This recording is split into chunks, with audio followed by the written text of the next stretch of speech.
குர்ஆனில் சொல்லப்பட்டிருக்கக்கூடிய மிக முக்கியமான ஒரு 11 விஷயங்கள் நான் சொல்லுகிறேன். இதை நீங்கள் கவனமாக கேட்டுக்கொள்ளுங்கள், பிறருக்கும் பகிர்ந்து விடுங்கள். முதலாவது, அனாதைகளை விரட்டாதீர்கள். இரண்டாவது, பெற்றோர்களை துன்புறுத்தாதீர்கள். மூன்றாவது, பெண்களை கேலி செய்யாதீர்கள். நான்காவது, வதந்திகளை பரப்பாதீர்கள். ஐந்தாவது, வாக்கு மாறாதீர்கள். ஆறாவது, கலப்படம் செய்யாதீர்கள். ஏழாவது, உழைத்து சாப்பிடுங்கள். எட்டாவது, மது அருந்தாதீர்கள்.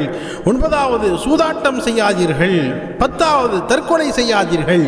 11, கொலை செய்யாதீர்கள் என்பதாக குர்ஆனுடைய அழகான இந்த 11 கட்டளைகளை பாருங்கள். சுப்ஹானல்லாஹ், குர்ஆனில் என்ன இருக்கிறது? குர்ஆன் முழுக்க முழுக்க இவ்வுலக மறு உலகத்தில் செய்யப்படுகிற அத்தனை நற்காரியங்களையும் அல்லாஹ் நமக்கு தெளிவாக சொல்லி காட்டுவான். இனி உலகத்தில் எப்படி நல்ல முறையாக வாழ்றது, நாளை மறுமையிலும் எப்படி சிறந்த மனிதர்களாக அல்லாஹ்வுடைய திருப்தி பெற்றவர்களாக சொர்க்கத்தில் எப்படி செல்றது, இதுதான் குர்ஆன் முழுக்க முழுக்க மனித சமுதாயத்திற்கு எடுத்து காட்டக்கூடிய அழகான ஒரு கிதாப். அல்லாஹ்வுடைய வேதம் கிதாபுல்லாஹ் குர்ஆன் ஷரீஃபா இருக்கிறது. அல்லாஹ் நம் அனைவருக்கும் இந்த குர்ஆனை சரியாக விளங்கி ஓதி அதன் பிரகாரம் அமல் செய்யக்கூடிய பாக்கியம் தந்து அருள்வானாக. ஆமீன்.